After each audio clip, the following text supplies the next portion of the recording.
प्रिय छात्राः, रुचिरा द्वितीयभागस्य संस्कृतशिक्षणे भवतां हार्दं स्वागतम्। हास्य बालकविसम्मेलनम् इति चतुर्थं पाठम् अद्य वयं पठामः। तस्य प्रथमो भागः एवं वर्तते। हास्य बालकवि सम्मेलनम् अर्थात बाल कवियों का हास्य सम्मेलन। प्रस्तुत पाठ में कवि सम्मेलन के माध्यम से विशेष अवसरों पर मंच संचालन की व्यवस्था तथा लोगों के मनोरंजन हेतु बोले जाने वाले साहित्यिक वाक्यों के बारे में बताया जा रहा है। इस भाग की पाठ्यवस्तु इस प्रकार है।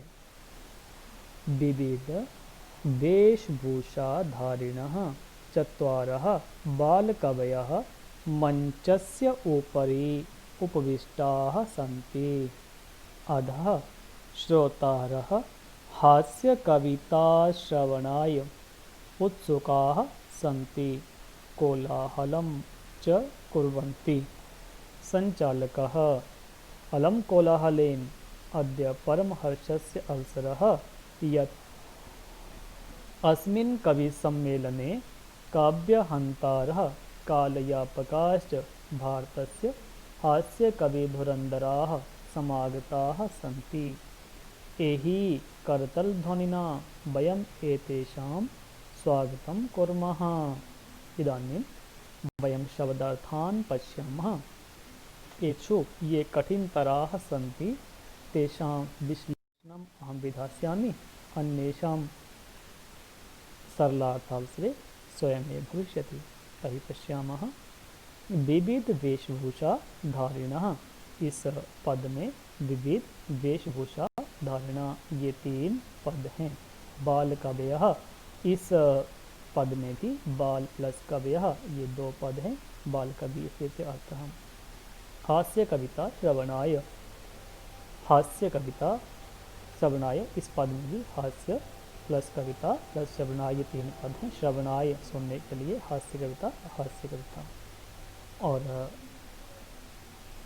कालयापकाश्च, इस पद में भी 3 पद हैं। काल प्लस यापकाः प्लस च, अर्थात काल याप च और यापकाः वितरणाने काल समय, अर्थात समय बिताने वाले।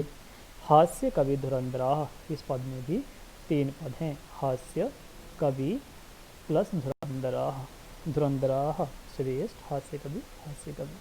समागताः, यह पद भी 2 पदों के मेल से बना है।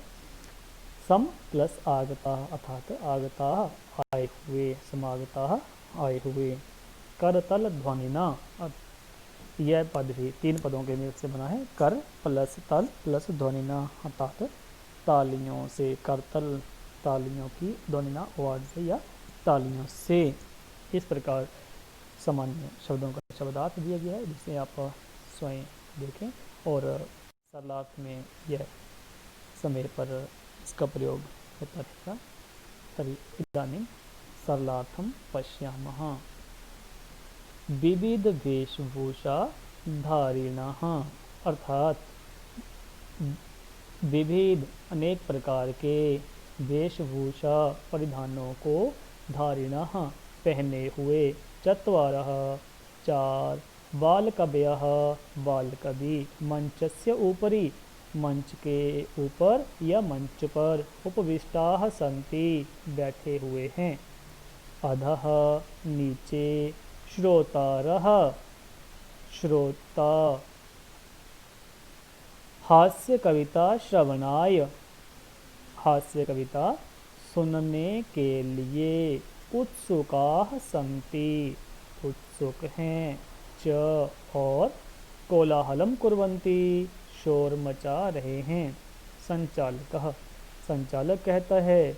अलम कोलाहलेन, अरे शोर मत करो।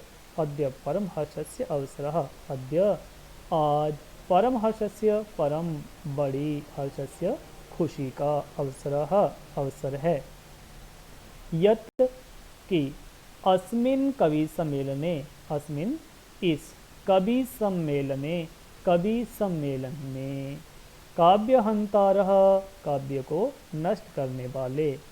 च और, च और कालयापकाः, समय बिताने वाले। भारतस्य, भारत देश के। हास्य कवि धुरंधराः, धुरंधराः श्रेष्ठ हास्य कवि, हास्य कवि। समागताः, आए हुए, संति हैं। एहि आगच्छ, आओ। करतल ध्वनिना, तालियों की आवाज़ से या तालियों से। वयम, हम सभी। एतेषाम, इनका। स्वागतम कुर्मः, स्वागतम, स्वागत। कुर्मः, करते हैं। इस प्रकार शब्दार्थ के बाद अब गृह कार्य को देखते हैं। गृह कार्य। प्रथम प्रश्न, गद्यांशस्य शब्दार्थः सरलार्थश्च लिखत। दिए गए गद्यांश का शब्दार्थ और सरलार्थ लिखें। प्रश्न नाम उत्तराणि लिखत। नीचे दिए गए प्रश्न का उत्तर लिखें। मंचे कति बालकवयः उपविष्टाः, मंच पर कितने बालकवि बैठे हुए थे। कोलाहलम के कुर्वन्ति, कौन शोर मचा रहे हैं। अलम कोलाहलेन इति कः कथयति, अरे शोर बंद करो, यह किसने बोला। कवि सम्मेलने कीदृशा कवयः समागताः, कवि सम्मेलन में किस प्रकार के कवि आए हुए हैं। पदच्छेदम कुरुत। शब्दार्थ के समय हमने निम्न पदों के पद पढ़े थे। जैसे इस पद में कितने पद हैं, प्रत्येक पद को आप अलग अलग करके लिखेंगे। जैसा शब्दार्थ में आपको बताया गया है। हास्य कविता श्रवणाय समागम में भी और हास्य कवि धुरंधरा में भी। इदानीं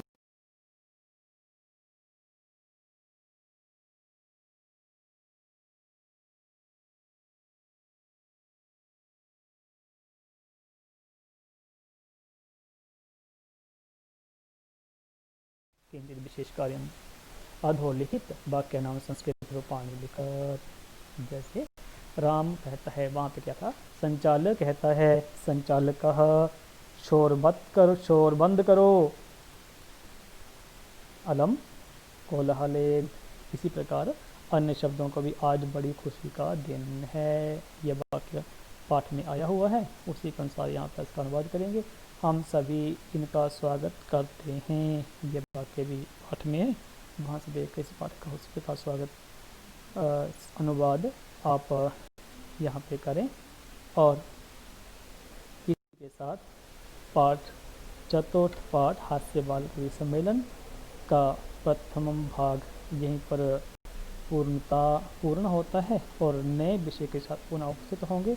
तब तक के लिए आप सभी का हार्दिक धन्यवाद।